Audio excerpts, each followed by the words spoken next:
नमस्कार। Dayanand online classes में आपका एक बार फिर स्वागत है। इंग्लिश ग्रामर में हमारा जो टॉपिक चल रहा है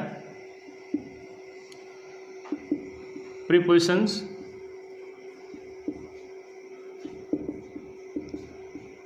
आज हम जो हमने लास्ट वीडियो में प्रीपोजिशन पढ़े थे उनके आगे लेते हैं। तो सबसे पहले हम लेते हैं टिल। टिल का जनरल मीनिंग जो है वो हम लेते हैं तक। जैसे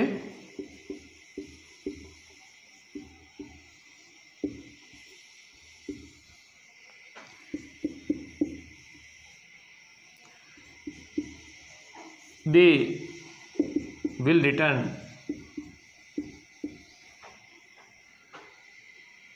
till late night. They will return till late night, वे देर रात्रि तक लौटेंगे।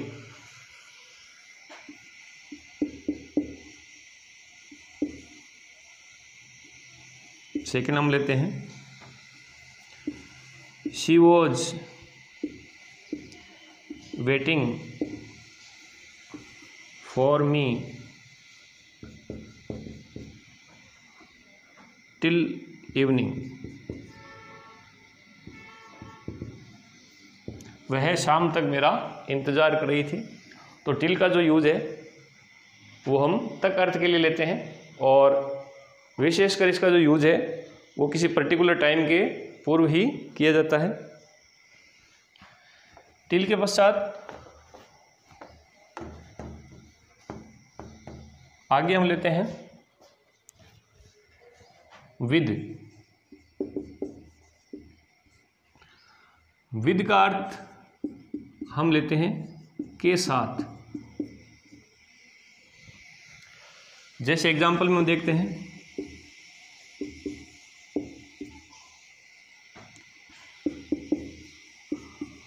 Ravi went to market with his brother. Ravi उसके भाई के साथ बाजार गया।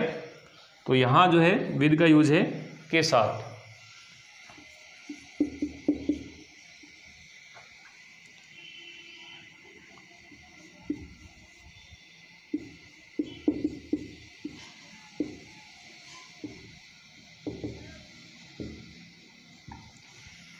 He will come with me, वह मेरे साथ आएगा।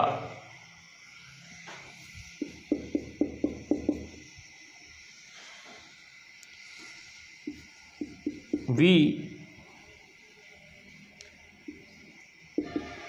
Did not play cricket with Pakistan. हमने पाकिस्तान के साथ क्रिकेट नहीं खेला था। तो यहाँ जो है विद का यूज है के साथ। तो के साथ अर्थ के लिए हम जो है विद प्रीपोजिशन के रूप में लेते हैं। इसके पश्चात हम नेक्स्ट प्रीपोजिशन लेते हैं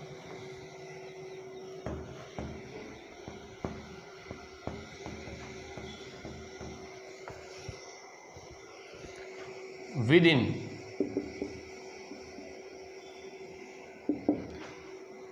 विद इन का अर्थ है के भीतर। यहाँ विद इन का यूज़ हम जो है किसी विशेष समय जो परास होती है, परिधि होती है, उसके अंदर किसी क्रिया का होना या किसी विशेष समयावधि के भीतर किसी काम का होना, क्रिया का होना, उसे बताने के लिए हम विद इन का यूज़ करते हैं। या कोई विशेष लिमिट है, उस लिमिट के अंदर जो है किसी कार्य का होना बताने के लिए हम विद इन का यूज़ करते हैं। जैसे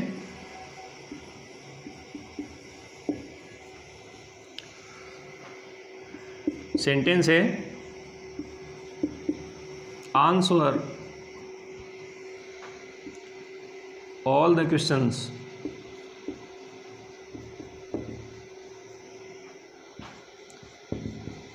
with in 150 minutes. Answer all the questions with in 150 minutes. 150 मिनटों के भीतर भीतर सारे प्रश्नों का उत्तर दीजिए।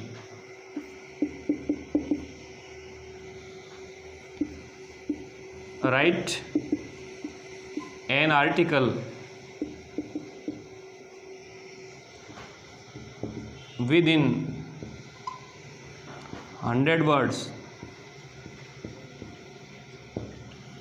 यहाँ विद इन का यूज है के भीतर, तो जो सेंटेंस है उसका हिंदी मीनिंग है वो ये निकल रहा है, right an article with in 100 words. 100 शब्दों के भीतर भीतर एक लेख या आर्टिकल लिखिए।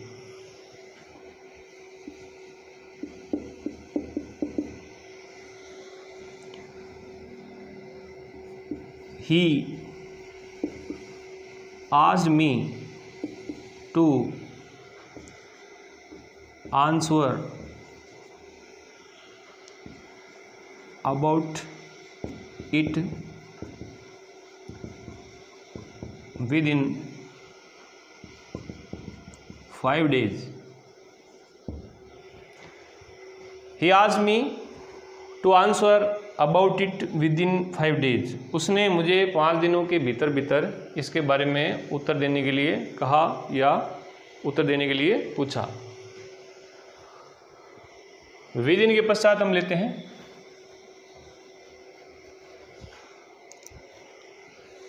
विदाउट। विदाउट का जनरल मीनिंग हम लेते हैं के बिना,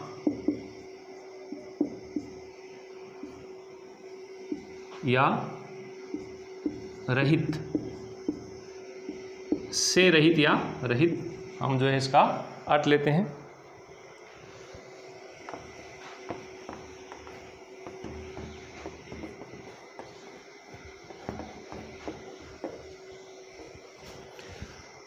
जैसे एग्जाम्पल में हम देखते हैं,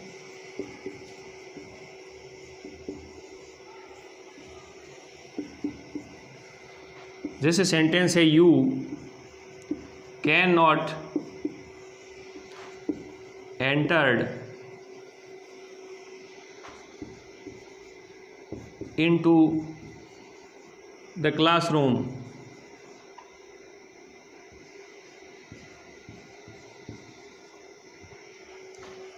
without permission.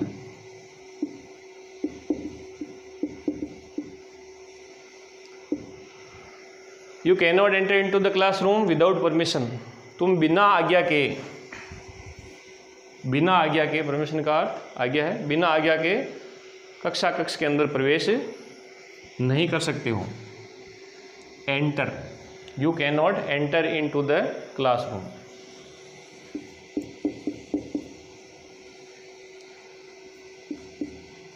The student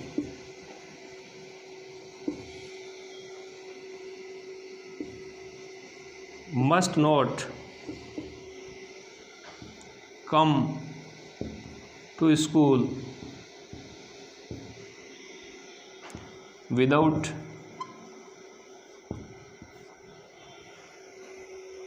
school uniform।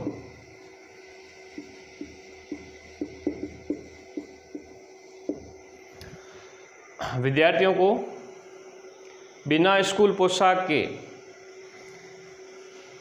विद्यालय में नहीं आना चाहिए। तो यहाँ पर विदाउट का जो यूज है वो है के बिना या के रहित।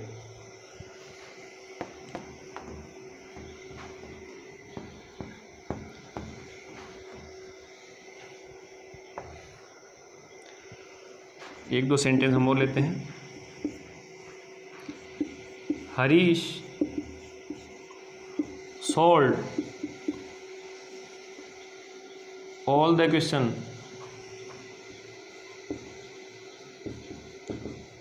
questions without any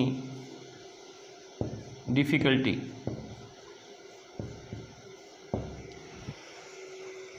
हरीश ने सभी प्रश्नों को बिना किसी मुश्किल के हल कर दिया।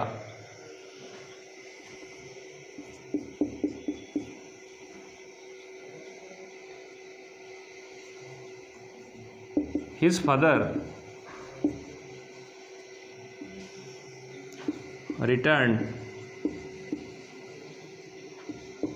from market without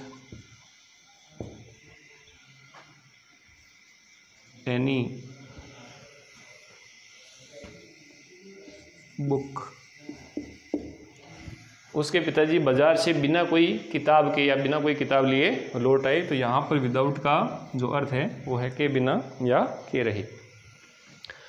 नेक्स्ट इसके पश्चात हम आगे लेते हैं।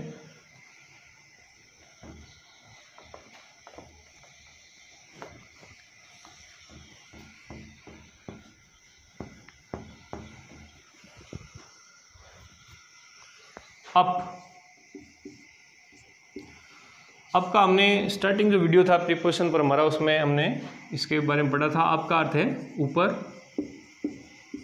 या जनरल अर्थ हम लेते हैं निम्न अवस्था से उच्च अवस्था में जाना, या किसी चीज़ में जो चढ़ाव होता है उसे हम बताने के लिए अब का यूज़ करते हैं। जैसे ए cat climbed up the wall।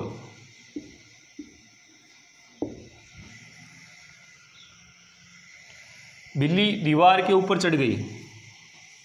तो यहाँ स्थिति ये है कि जो बिल्ली है वो पहले निम्न अवस्था में थी, नीचे थी, और फिर जो है वो उस दीवार के ऊपर चढ़ी। तो निम्न अवस्था से उच्च अवस्था में जाना या किसी चीज़ में जो बढ़ोतरी होती है उसे बताने के लिए हम जो है अब का यूज़ करते हैं।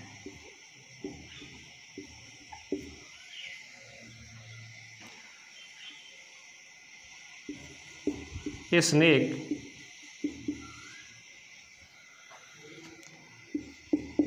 climbed up a tree।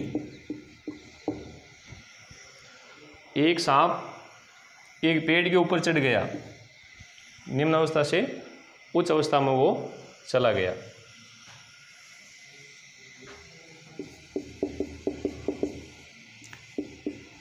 The prices of any types of goods are up nowadays। आजकल जो किसी भी प्रकार के सामान की कीमतें हैं वो ऊपर हो गई हैं। तो यहाँ ऊपर होना या बढ़ना उसे बताने के लिए हम जो है अब का यूज़ करेंगे।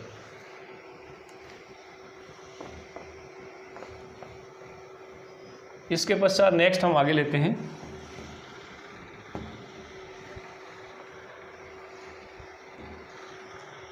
अंडर।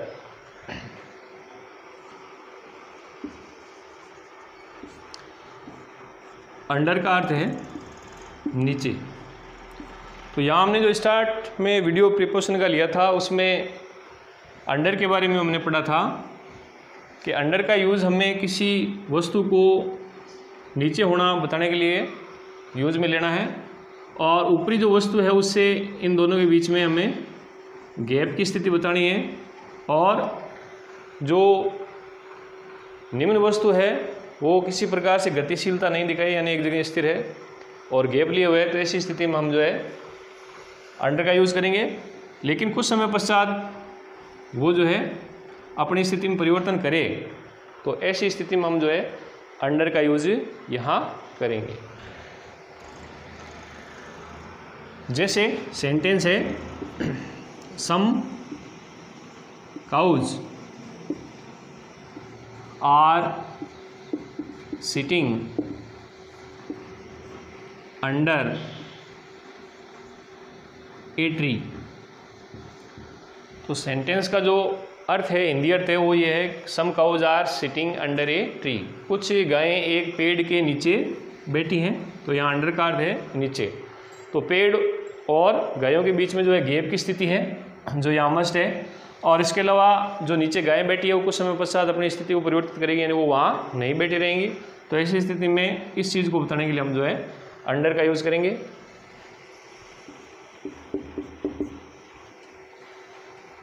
कई बार हम इसका अर्थ लेते हैं के अधीन।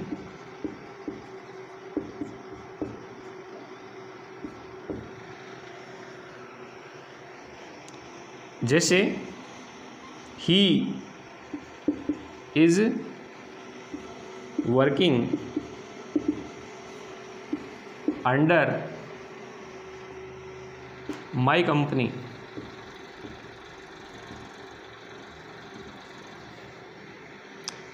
वह मेरी कंपनी के अधीन काम कर रहा है। तो यहाँ हम जो है अंडर का यूज़ या अर्थ जो है वो लेंगे के अधीन।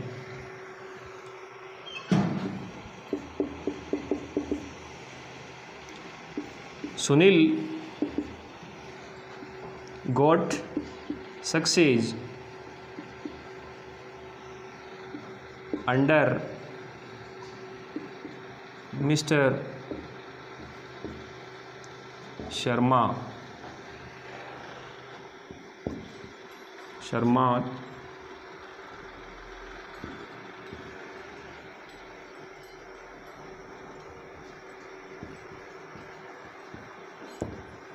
कोचिंग। सुनील ने मिस्टर शर्मा का जो मार्गदर्शन है या कोचिंग है उसके अधीन जो है सफलता प्राप्त की। तो इस प्रकार से अंडर का जो यूज़ है वो हम के अधीन या के नीचे अर्थ में लेते हैं। तो आज इस क्लास में हमने जो प्रीपोजिशन है उनके बारे में पढ़ा और आगे जो प्रीपोजिशन थे उनके बारे में पढ़ा। प्रीपोजिशन का जो यूज़ है वो लिमिटेड नहीं है, इसके और भी इनके कई यूज़ होते हैं, लेकिन हमने यहाँ जो सीमित और जो जनरल यूज़ किए जाते हैं इनके, उनके बारे में पढ़ा।